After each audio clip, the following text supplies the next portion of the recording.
must be seized. Battle 2. Fight!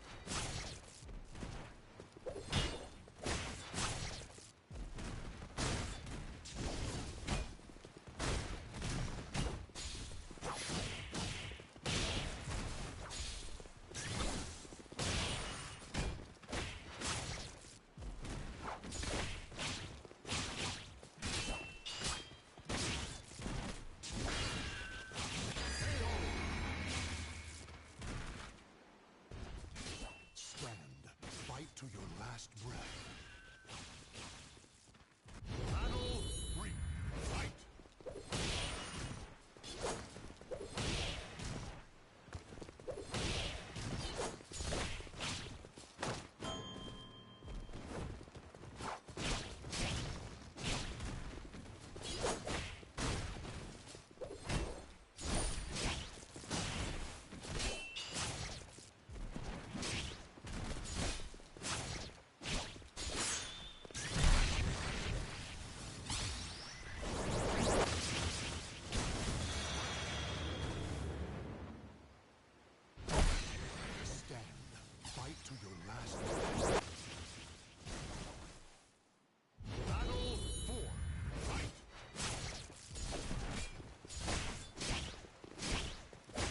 goes to the last one standing. Battle 3. Fight!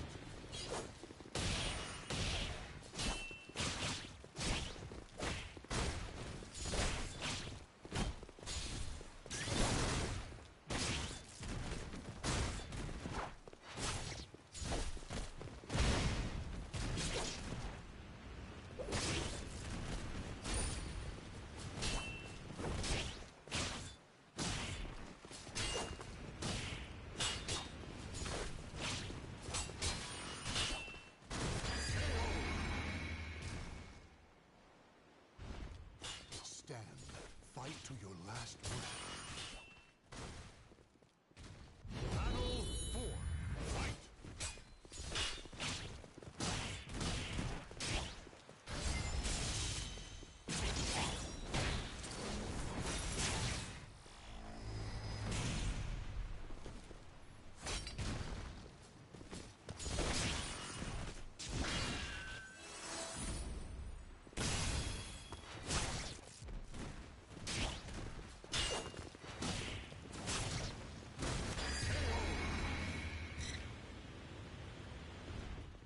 Victory will not come easily. It must be seized. Battle 5. Fight!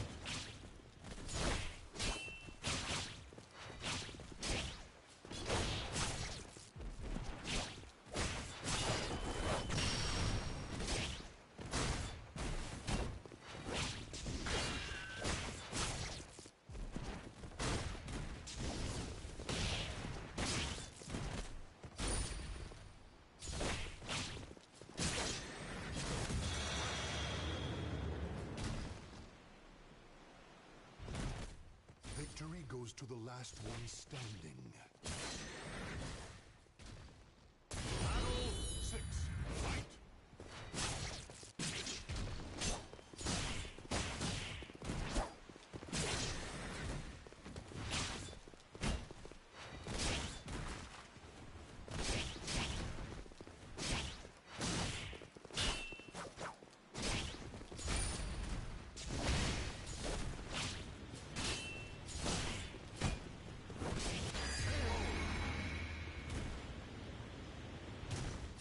The battle is over.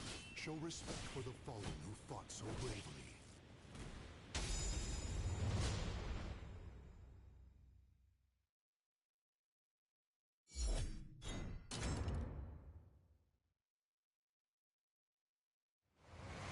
Warrior spirits are forged below the never-ending skies.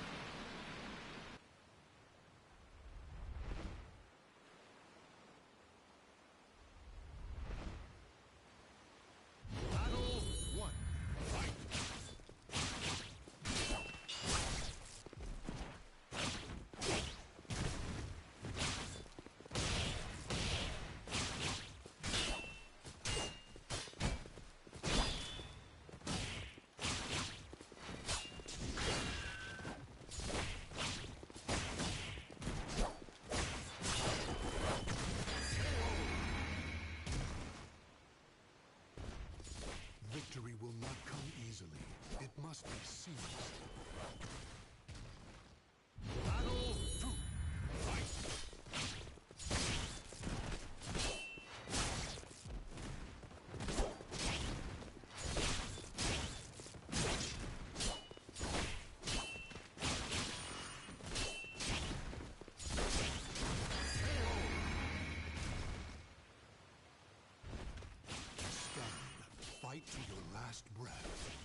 to the last one standing. Battle 6. Fight!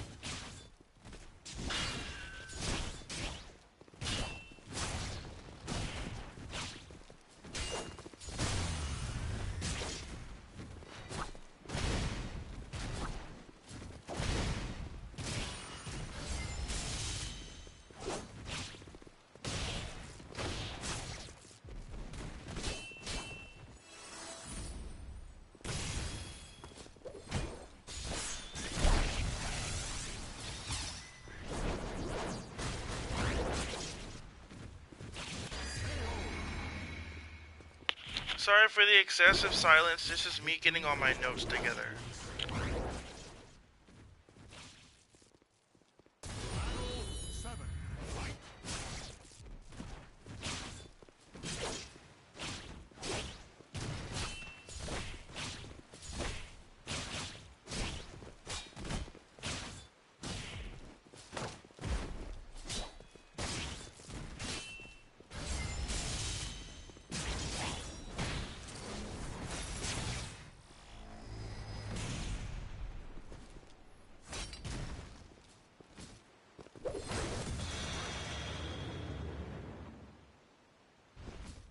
Victory goes to the last ones. Battle 8.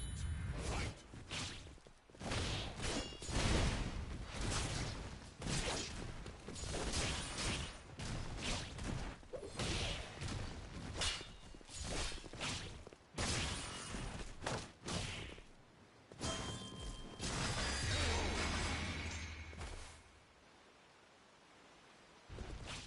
The battle.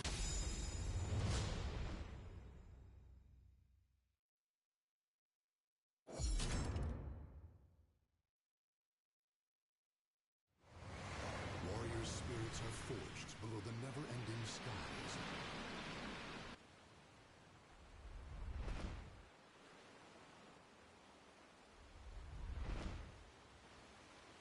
Battle 1. Fight!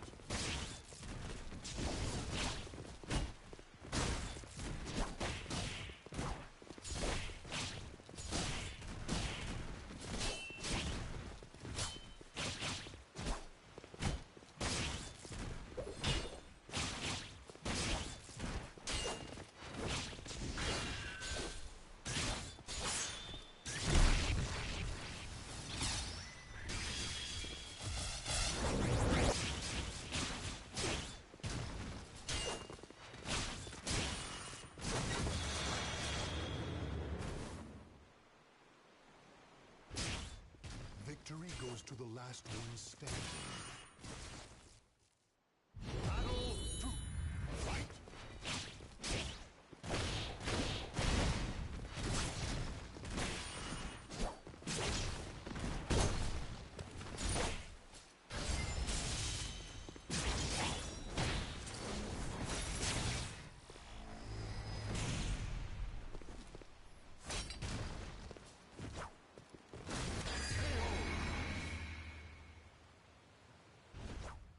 Victory goes to the last ones. Battle 3.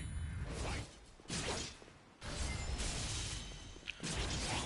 Yo, this is more, I'm cleaning up notes as I'm doing it. Cause I put, generic statements in, and then I detail it out. And then every time I detail it out, I'm putting a little bit more, and or giving myself more arguments to make later on. So, if it seems like I'm doing a lot of quiet time, it's because I'm going over the sentence, trying to make the argument cleaner so that it flows a lot better.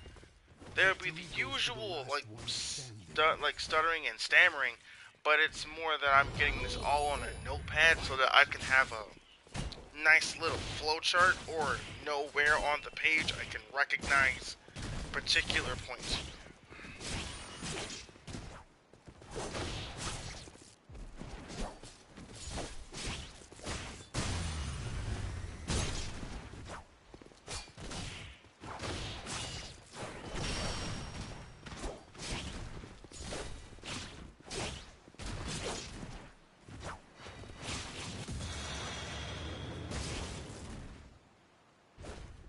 Stand.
cease. Battle 8. Fight!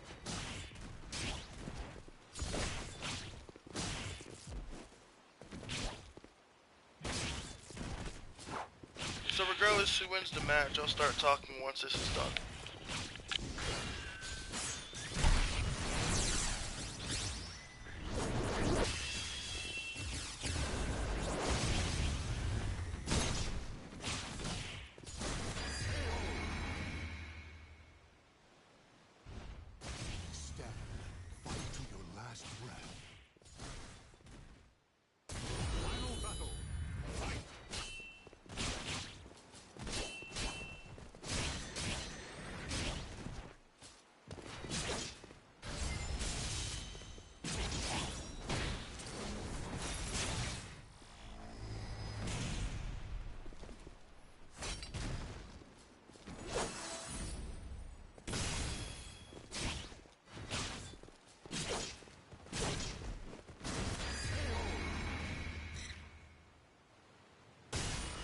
The battle is over.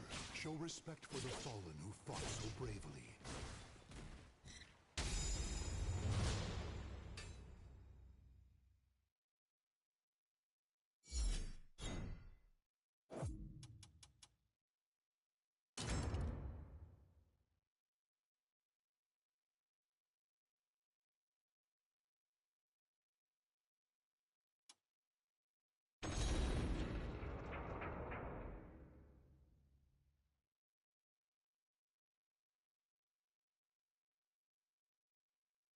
Welcome to the stage of history retold.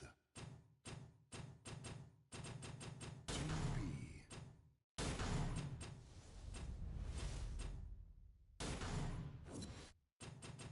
2B. Xianghua.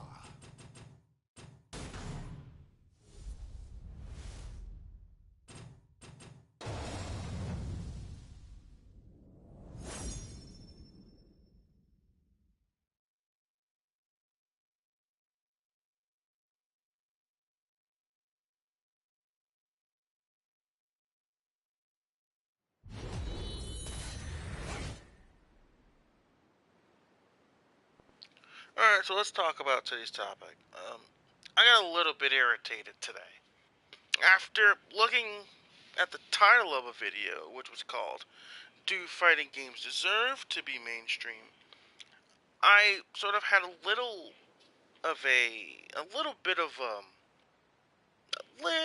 a headache. Not an extreme headache, just a little bit. Because it's more of, I'm tired of this conversation coming to be, and I would love for this conversation to stop happening. It is not much of a question of whether or not we deserve to be mainstream. Moreover, the question of who are we to wonder whether or not something this niche deserves to be that widely accepted. We do not exist at a very gratified position to encourage any sort of newer player base. We don't often even incur the fact that we are what's sort of known as very picky when a lot of games come out. We don't fully think everything out. We more ask questions to things we don't want the answer to.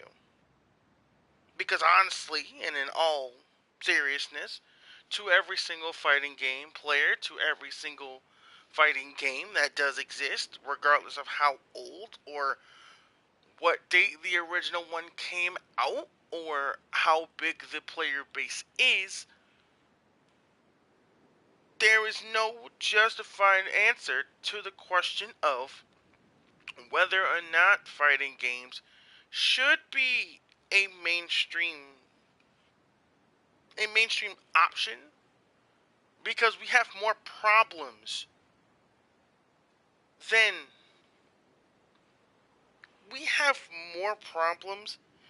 wondering whether or not fighting games deserve to be mainstream. first off, let's just talk about the word deserve. Now, if we were to look up the word deserve, and we will do this as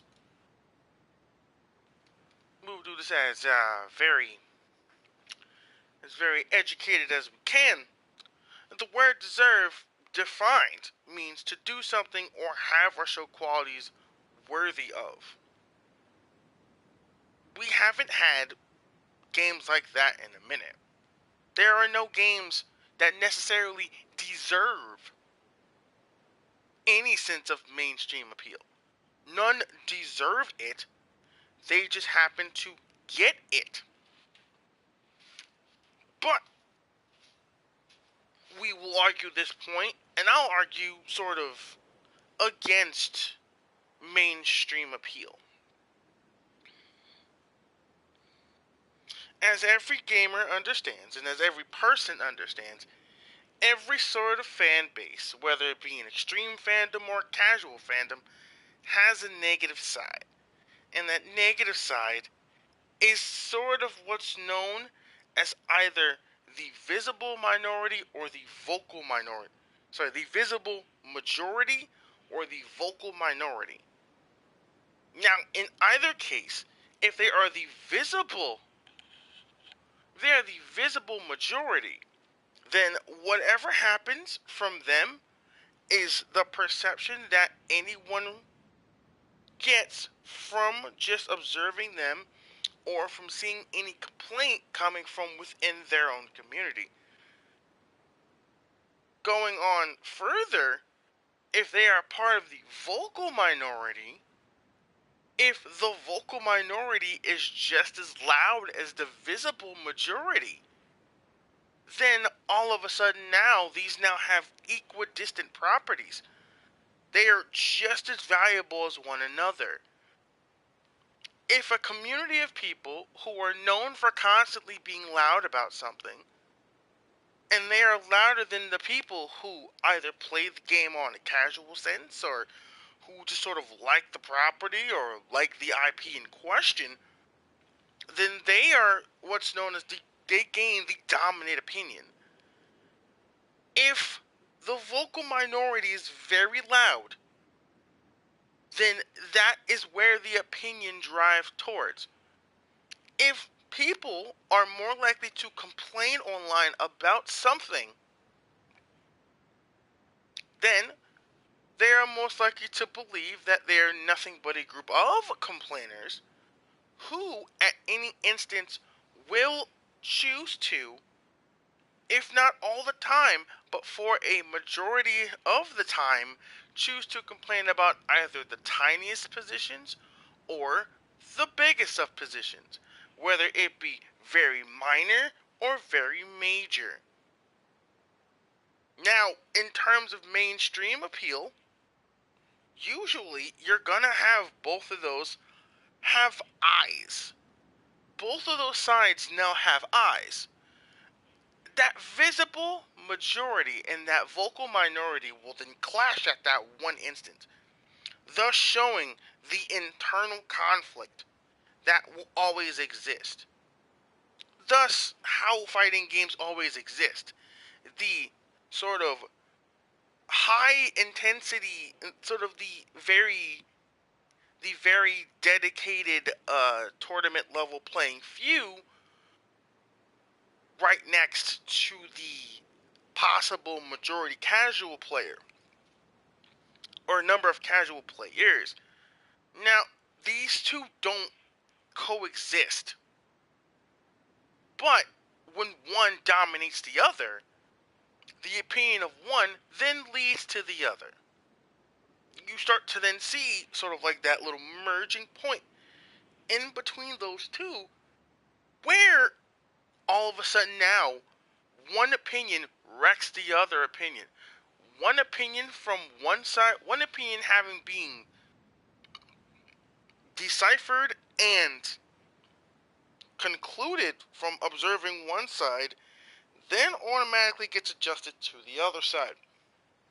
Thus, in turn, making it so that the other side being however they want to improve their community, or if they want to sort of spread a little bit of positivity, it will be all for naught because of how the opinion from the bigger side shows. If they see you as bad, all sides are bad.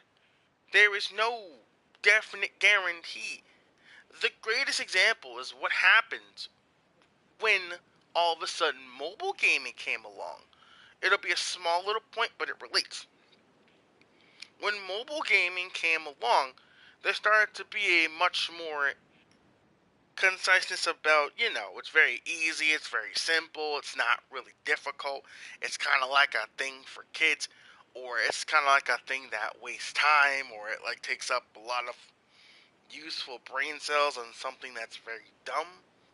It sort of has that opinion. So the overall appeal of games gets sometimes dominated by how mobile games affect people normally versus how gaming is just regularly.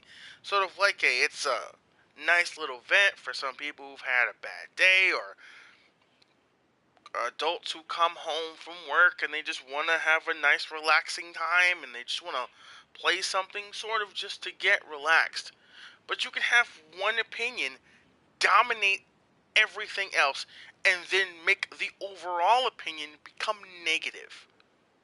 So in turn, this that little divide of that divide of opinions that can be caused from one side and move to the other side as an overall opinion makes it so that we don't get the word deserve.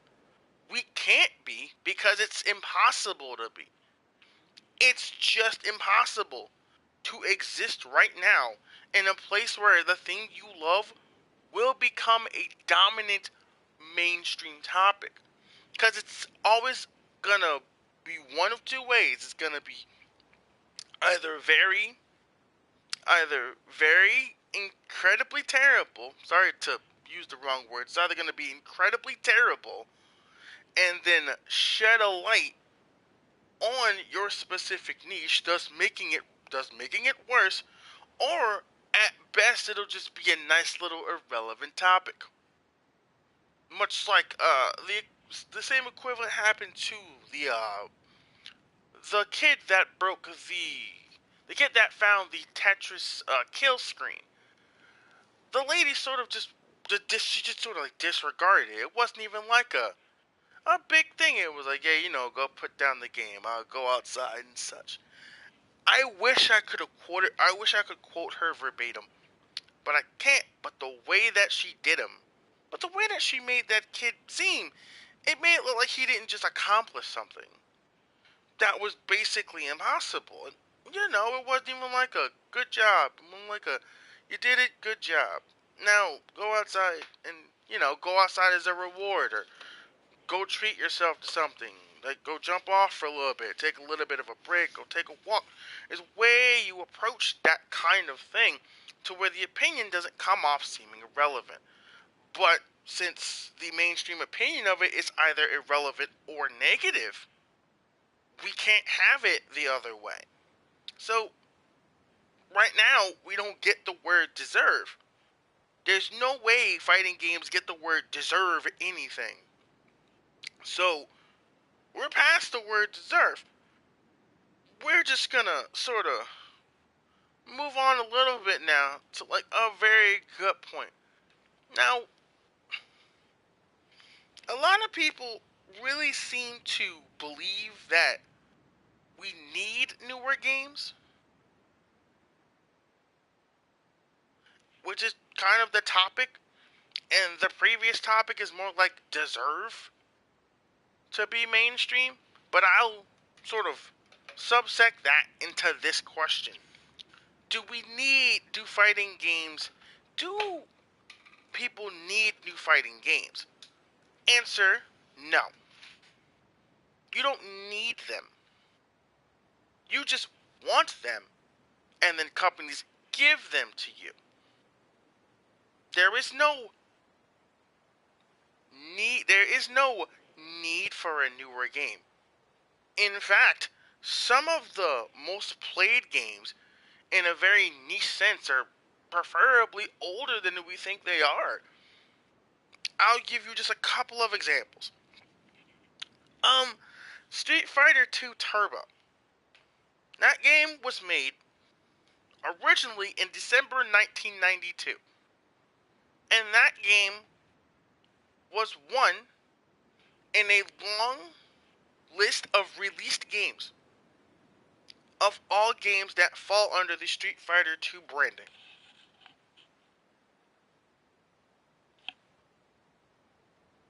However, a lot of people still play this game, and a lot of people always want ports of it. It's come out more than once. It came out in its own little variant. It even came out in the Street Fighter 30th Anniversary Collection. And I can imagine it's probably come out more times than that.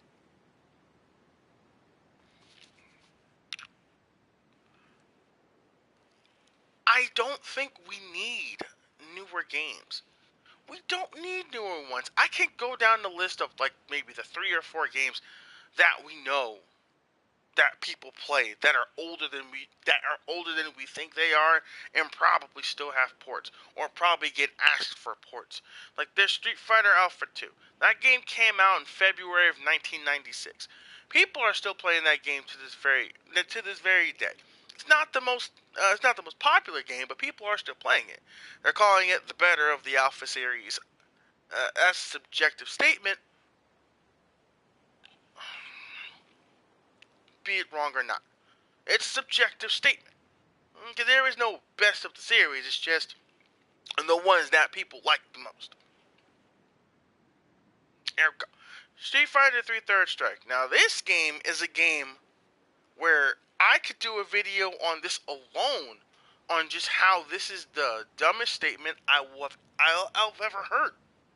About how the last version of a game, although it not being popular, gets a following late in its series, then gets called the best game. I am not going to expand on this game, but I'll do it in a different video, and that's a promise. I'll even set a reminder to do a video on it myself. I'll do it right here for you. Another in-depth video. Street Fighter 3 Third Strike came out on May 12th, 1999. It is currently 2024. We have at least 2 or 3 ports of just that game. We have maybe 2 or 3 ports of the entire Street Fighter 3 series. But, all in all, I don't see people not playing it. In fact, it's so strong. They have a yearly 3-on-3 team tournament for this game. It's so popular. It's 3-man teams. Literally in Japan. Sometimes people fly over to Japan to go take place in it. For those that want to look it up, it's called the Cooperative Cup. Look for it every single year. The one for 2023 had happened. I don't know the team that won, but I know that it did take place. I am going to go in depth about this game. I might get angry during that video. Just understand on how much I don't like them doing what they did to this game. Marvel vs. Capcom 2 came out in February 2000. People love this game. People will praise it up and down. They'll call it like, oh, the funnest game ever, blah, blah, blah, blah, blah, and such. It may have sold the most, but people have always been asking for a port of it.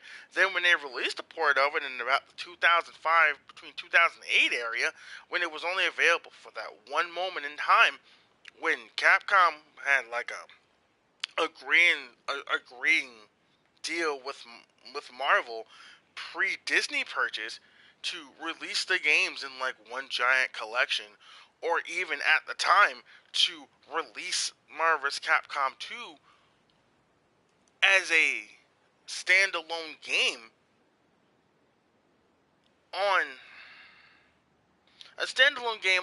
both the PS3 and 360, but people are still playing it on 360 to this day as its own standalone game that probably still has its own working port.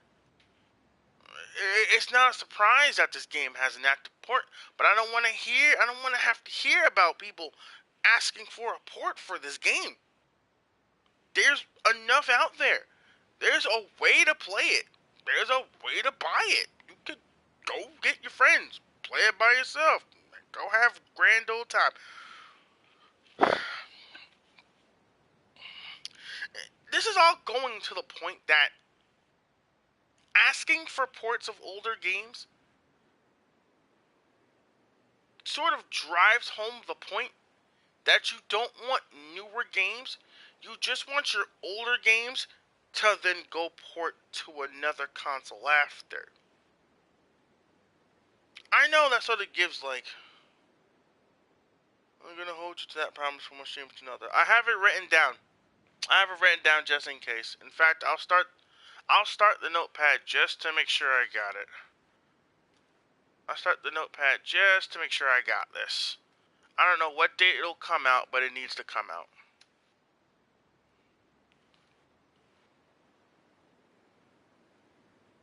That's a promise. That is a promise. I got that. Nah. I should have got this right. That one. They only want it to be ported again. So, in what way is that asking for a newer game? It's not asking for a newer game. It's asking for the older game again. Since when was asking for the older game asking for a newer game? In fact, if Street Fighter 6 hadn't come out, it wouldn't have mattered. If Tekken 8 hadn't come out, it wouldn't have mattered. No one would care. They would keep playing Tekken 7. It's just a wave of the same shit over and over and over again. Oh, can you release a part of this game? Oh, Marvel's Capcom 2 is the greatest game of all time. Oh, Street Fighter 3 Third Strike. Oh man, I loved playing that game when I was a kid. Oh, you remember Evo Moment 20, Moment 37? I hate having to hear about that moment. It's so annoying. It's so annoying. I understand what it means, but it's annoying in itself. Rant by itself, not gonna do it. In fact, that's another thing I gotta do. Why I know so why I hate Evo Moment 37.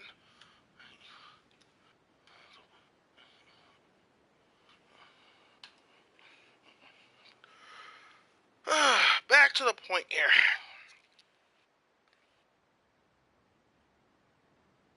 Us asking for these ports of these games doesn't necessarily give us a great standing point when it comes to asking about newer games.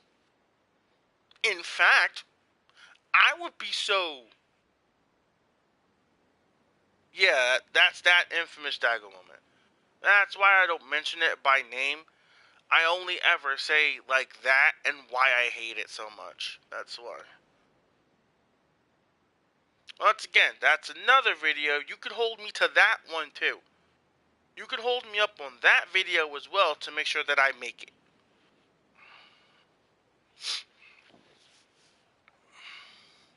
See, I would be so adept to say that we have no position to ask for a newer game. In fact, they may make just enough money porting the game twice. We don't even know. We don't even know. As far as we know, we haven't heard people talking about, oh, they don't make a lot of money making a port, or people in the community not showing people all these older games and how good they were. I'm under the opinion that if the game is that good, why not share it? Why not show them what a good game looks like so that they know what to compare it to? All of a sudden now it's like, oh, Street Fighter 5 is best game ever. Oh, Street Fighter 5. Oh, they improved. They improved, even though they improved. They dropped new skins. Oh man, you should see these characters going crazy. Oh, look at them. Oh, look at Idom, Punk, and everyone else. When in reality, you're looking at the community efforts of the game and not the game itself. In fact, the game naturally itself is a total failure up until the very last end. I would be the correct man to say that if it was not for the events that happened between 2020 and 2022, Street Fighter V would not be regarded as the game that it is right now. It would have started a failure and ended a failure. I would be the man to say that, and I will stand on that floor. If people want to prove me wrong, I want them to tell me, would you have played Street Fighter V had the last season not come out? I would have even asked, would you have played Street Fighter V if Luke hadn't showed up? Thank you. Would you have played Street Fighter V if Luke wasn't the last character? I'm pretty sure they wouldn't. Because you gave them the taste of power for the last game. You said, oh, Luke is just Luke is an example character. Street Fighter 6. I don't know what was just stopping them from just making more characters for 5. They could have just kept fucking going. You could have made a large roster of people. You were already like 5 seasons in. You may as well go 5 more. You have like all these characters from these other series that you don't use. Why not just keep going? This kind of like no point. We don't stand. We don't stand in this position to where we can make demands of anyone. In fact, the opinion right now is that probably Street Fighter 6 is the better Street Fighter out of all the regular ones, because there are some people fighting for 5, there are some people fighting in Force Camp, there are some people fighting in Street Fighter 3 Third Strikes Camp, there's some fighting in Street Fighter 2 Turbos Camp, and I'm outside looking in going, they are all just infatuated with their own game. Now, there is no denying that Street Fighter 6 has a good gameplay loop, and it's good for newer people. But the leeway we have is very, very inexistent. It is perfectly inexistent for us to even make the argument asking for another game. They gave you Street Fighter 6, you need to be happy with that game for the next 10 to 15 years. I guarantee you they're either going to, like, they're either going to, like, bleed your wallet dry. Well, I'm not going to guarantee it. I'm going to make the assumption that they're going to keep releasing characters so much that by the time they release about 50% of the roster, and you will have realized that they released 50% of the roster, you have already spent the money on it. And it'll be too late. Hand on the table, knock on wood. Knock on wood. By the time you realize that, if they do it, you won't realize it until the end of the roster that you will have spent possibly double, if not triple, the cost of the game versus had just waiting.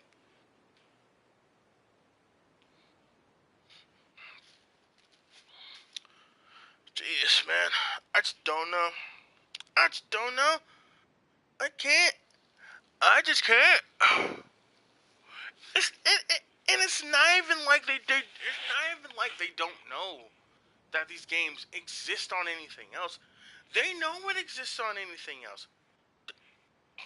They've all heard of Fightcade. Each and every one of those people, besides the people that probably bought a PS5 this year or are under the age of 15, probably know about what Fightcade is. Fightcade's kind of like the best of like all worlds. It gives you your game to play, and you can play it against some real people. You can probably go into a training mode, test a game, like basically play it for yourself by playing the arcade version of the game itself.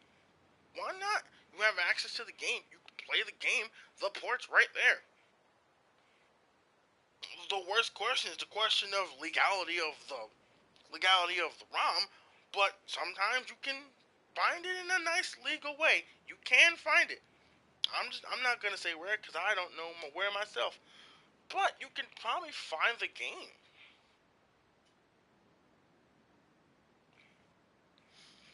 It's that the existence of all these ports don't necessarily give us this high ground to say, hey, can you make us a new Street Fighter? They could have said no. And then all you would have, and then you probably either would have cursed them out, ignored it, or gone back to, it's like, you either would have cursed them out, ignored it, and gone back to playing your own game. Or just say, oh, Capcom's not a great company, until they release their next game, and all of a sudden you get hyped for it, then you just spend the money on it. We don't have good ground here. We don't have good ground to make demands for anything. One group of people could complain about a skin that costs $20, and yet probably some 100,000 people probably already bought the skin, and it's like so damn late, it's impossible. You can't make up the distance because the distance has already been outdone by the number of people that bought it. Now, I know using skins is probably a very wide stretch, but it's the same concept. You can't fight a topic if people already bought it. You can't just say, oh, you shouldn't charge money for fatalities, and you spent the money on the fatality. Why didn't they just release it for free? Why didn't they just, I don't know, do what they're supposed to do and do their job? Why can't they get paid enough? It's not my business to know, but I've already paid for the game in full. Why are you taxing me more for extra shit? We're not talking about extra characters. That's a teeter-totter on its own. That's a teeter-tottering conversation that would probably take me months to do. And I can't, and I couldn't quantify it.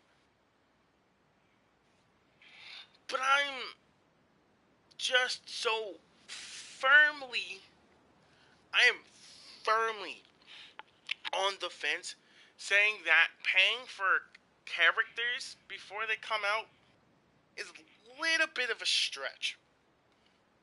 If you're not going to give me a number promising me the remainder of the characters, why not just offer it to me as I'm paying for the game? You've already had like some 2 million, 3 million people buy your game if it's good enough and the word of mouth got out well enough. Why not just charge me? Why not just charge me along with the price I'm already paying for the game? Don't tell me the standard edition is the correct edition. Tell me that the deluxe edition with the character pass is the correct one. And because we know that you're going to release more characters down the line, you may as well just charge me the cost of the game twice, so that way I get all the rest of the characters as they come out. I buy the game, this is what I paid for. There's a difference between deserve and what you paid for. I mean, well, not technically. There's a difference between what you deserve, which falls in like a realm of things that you paid for, versus being a person that just played the game and you're kind of just like accepting all of their responsibility, accepting all that they do as sort of just like a de facto thing. If you paid money for it, then that means you paid for a service. They need to give you that service. They need to give you that service. It's a money exchange that happens. But if you didn't pay for it, and you tell them, oh, I want you to patch this character. Oh, this character is bad. Oh, he's too strong. They could choose not to care. You're still going to play it tomorrow. The way I know this is because of the Dragon Ball FighterZ controversy. When Android 21 Lab Coat came out, people said that she was too strong. So, they kept playing the game. But they played the game while banning her. And here's this amazing point. her having been banned sort of gave the developers something to think about. Like, oh, maybe she was a little bit too strong. Let's fix her. And then she gets fixed. People are playing her again. They're saying she's still stronger than most of the cast, but she's strong enough, but she still played more than usual.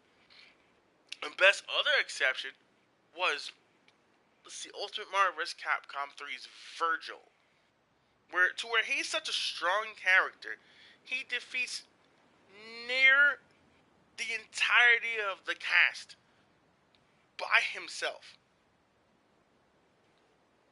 I can imagine there have been people complaining about Virgil the entirety of the time, asking them, "Oh, can you guys please do something about Virgil?" But I'll give them a little bit of a leeway. Ultimate Mario vs. Capcom 3 came out, I'm gonna say, just barely before the patch era started. Let me just give you the date for this. Yeah, Ultimate Mario vs. Capcom 3 kind of came out sort of like pre the patch era, and which would have needed them to have made another version of the game. I can get that there was too many versions of the game, but when the second version of the game comes out some months later from the first one, and you've already nerfed characters, why would you make the same problem? Yet you don't see people with Marvel vs. Capcom 3 saying much about anything. They could probably beat him now, but it's not like he's unbeatable. It's not like he's not unbeatable. He's just like much more understood now as a character. Side tangent to make more understanding that fighting game players don't know what they want.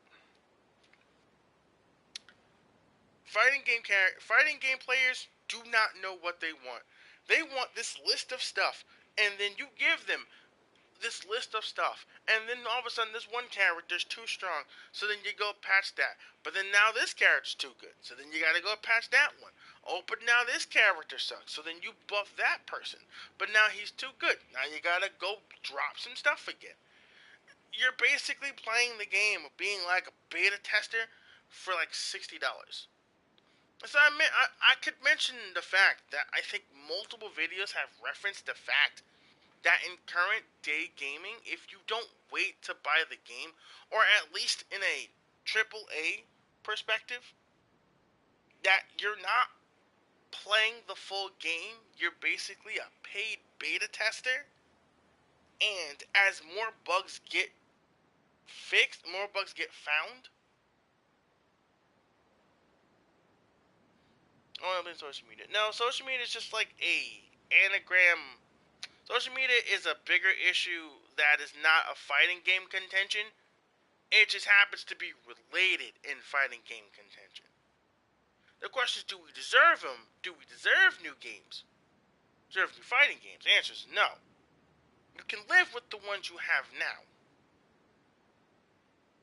You can sort of TLDR it and just say, no, there are enough fighting games to go around. If you don't want to play them, tough luck. They're probably not going to make them. If there were no plans for any other fighting games to come out, you are SOL'd. About the entertainment, but that's the same thing about movies, though. See, that's a topic for See, that's a topic involving what is social media given. Like, what did social media do? Not the value of social media for fighting games.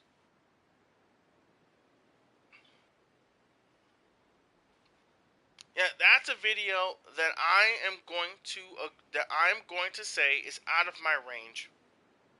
I cannot dissect social media. I barely use it myself. YouTube may count as social media, but I barely use social media myself if I'm not looking for an event. So I can't speak on it. I'm too old. I'm too old to sort of put in my perspective about something that I don't know about. Twitter is a Twitter. Instagram is an Instagram. Facebook is a Facebook. If I delete it tomorrow, then I'm not on it. The only thing that people don't really delete is YouTube because it's basically become a secondary. It's become a secondary sense of television, but it's like an on-demand. So it's like a free on-demand video sharing service that's trying to replace television. But even I can't comment on the depths of YouTube. That requires someone who not only has like a good degree about social media, someone has a degree about marketing, someone knows about how advertising works and about how sponsors work. Those people can talk about social media. I can't. I can only talk about it from the perspective of a fighting game player, and social media only has that tiny little increment of problems because everything I'm saying happens on social media, but I can't speak beyond social media. I can only speak within a community that I once considered myself a part of that I am not a part of. I myself am not a fighting game community member. I just play fighting games because they're fun.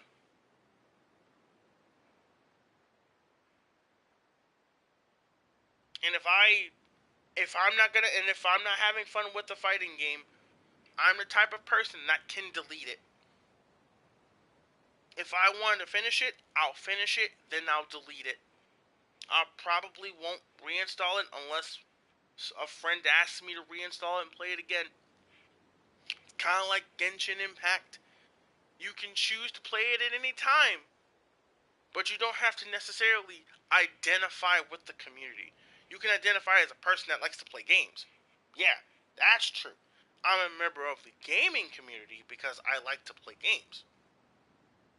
But in reality, that community misconception of all of us basically being like basement dwelling people who like to complain and live in their mom's basement versus the majority of us who just have jobs and like playing games, where I am of the latter and not the former. Identify identify with the community is something social media promoted. So if I need to I guess I'll be more divergent and just call myself not a member but an observer. So I won't call myself a member of it. I'll just say I'm me. Is that fair?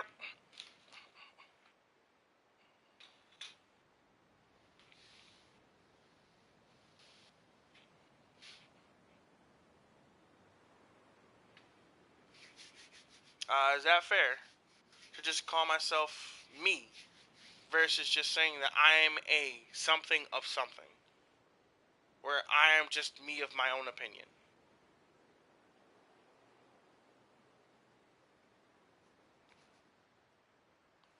Because there's like maybe like one more point to do, and then I'm sort of like gonna drop it here. I like nerd clicks. Like nerd clicks existed before social media, but now that was like cultural badge identity. Okay, so let's just sort of fin- sort of finish it back a little bit. Just sort of like playing Genshin Impact. I play the game, but I'm not a member of the community. I myself am a gamer.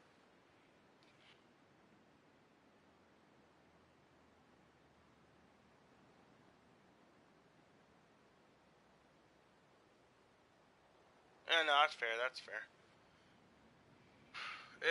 It's more of if you're looking at it from a position of an observer and not a member of a community, you're more inclined to see sort of like lines, sort of like patterns of similarity that go between each one. But you yourself don't want to be a member of it. You just happen to notice that it's similar going in that direction. That's where I am. I'm an observer. I don't really participate in any community. I just play a game. And if anyone ever asks me to download the game and I don't like the game, then I won't play the game again. It just goes without saying. If I don't like it, I won't like it. I'll probably say, I'm probably not going to play it again. Just delete it, go play something else. I gave it a try. I didn't like it. So, you won't know you don't like it until you try it. Sometimes that first impression is just the damning statement that just makes you not want to try it. Sometimes. Not all the time, just sometimes. But more back to where we're kind of going now. Sort of right now, we don't get to ask for new games. You have to hope and pray to whatever. Well, not hope and pray. You have to sit on hand and knee, just waiting, hoping that someone gives you what you asked for. And maybe, just maybe, they'll give it to you. But I would rather everyone, besides hive-minding continuously, I would have rather had that. I would rather have had that you appreciate what you have now, so that if it never exists again, which is ill likely, because eventually someone's gonna think of something, and then it'll come out. But the appreciation of what you have now, and the ways to play it, should be appreciated now. Which is why I'm going to make this very gigantic statement, and I am going to settle this to the grave.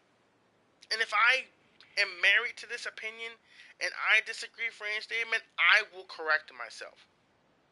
Right now, I may or may not play Street Fighter 6. I will not buy it. I may or may not play Street Fighter 6 if it's free to play.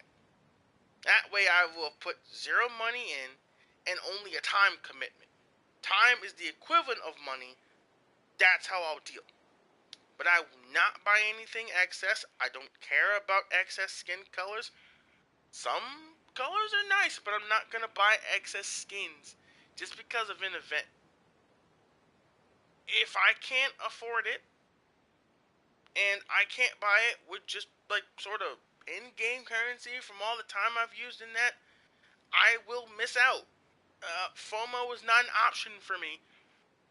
If I want it, and I want it in a certain amount of time, I'll get it. It's either there or it's not there. If it's not there, oh well. I guess I'll go do something else or go get something else. It's not gonna hurt me tomorrow. It'll happen again eventually. But for right now, back to this point.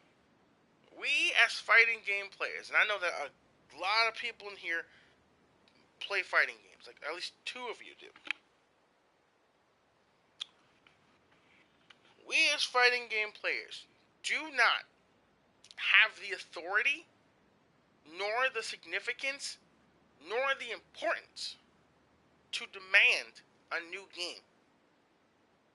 You have to appreciate all these older titles that you have and realize that you could have made communities within those or had just played them yourself. Nothing's stopping you from having fun except yourself. If you're not having fun, why keep playing? If you're not having a good time, why keep playing? If it's constantly making you mad, why keep playing? Unless it's your primary source of currency, I don't see why you keep playing. And I'm not going to say kudos for all the tournament players that do it. I myself find them absolutely masochistic because they're choosing to put their livelihood on the line for playing games versus the people before them who kind of understood that playing in tournaments sort of leads you into the fact of getting a career in game production. If you use that concept in a way, then that's kind of cool. You play games, You play it in a very competitive sense. You're not necessarily making the money to survive, but you're using your professional grade acumen as a resume to get in on game production. Why not use that? Since half of your time is developed in learning combos, go learn about animation. Go learn about go learn about comp science. I know some of that's really difficult, but it's worth it if you have a good eye on animation. Why not go into the field? We need a lot more people. It pays fairly well as a career, as far as I understand. I've heard it's like up and down, or it's like up and down, but it's better than just relying on you having to win a tournament. I get some people have probably won a lot of money, but it's not a sport. People are not going to pay you $1 million to play Street Fighter. That would be some 50, 60 years down the line when you probably have all the regrets, and it's probably only like $10,000 in your account, and things aren't looking that great, and you still gotta like live check to check, and you gotta keep working until old age. Because that's kind of just where we are right now. You can't do things that take up your time that aren't giving you sort of that justified freedom of being able to use it. I get work sucks. And a lot of people say, oh yeah, make your hobby a career. And look, careful on that statement. Hobbies aren't that great all the time. Don't always. Use what you love to get to a position to which you love to do the thing you do. That's kind of the hobby to a career thing, but it's an interest to a career because you'll always be invested in something. Even if you leave that location, you'll always have the personal interest and you can always go anywhere else. Build the resume, don't just build up your character count. Build up your resume by playing games. Do your best to go learn some alternate careers from sometimes being in tournaments. If you're not good at playing games, you're not good at playing games. It is a definitive statement that you don't always have to try to chase to be the best person. Because that in itself is a fallacy. Being the best person is basically impossible. Because there is always and will always be someone that will be better than you who you cannot overachieve. It is a true statement. I don't care if someone is the best in the world. There is someone out there that is probably better than them. And we just don't know. Overall, I'm going to just sum this up. I'm going to sum up all this slight ranting by just saying this. Appreciate your games as you have them. Because come later, when fighting games have become a very further niche genre so much that they're being made in less attempted time than they are right now, and we think that 5 years is a long time, imagine 16 years. Imagine we don't get the next game for another 16 years. Because the separation between one game and another game is sometimes like 5. But that distance of waiting in time, that 10-year waiting gap, are you really willing to pay the price of that game having waited 10 years? If it's yes, then be you. I can't. I don't think everyone else can. We don't have that time. There's a lot of shit to do between each one, and you're over here crying about your game, and I'm over here crying that why don't you just play the games you have now? And I'm just gonna sort of put it out there. I'm old enough to where I can appreciate every game that I own. And that's gonna be kind of like a quote-unquote humble brag, but it's not. I'm old enough to appreciate the games that I have now and understand that I'm not good at them so much that being good at them or decent enough at them will take a significant amount of time. And if I'm not having fun with the game, I'm not going to play it. I wouldn't want it if I'm not going to have fun with it. So, I'll just leave you guys with that statement and tell you that I don't know if the Third Strike video is gonna. No, the Third Strike stream is gonna happen this week or the next following weeks.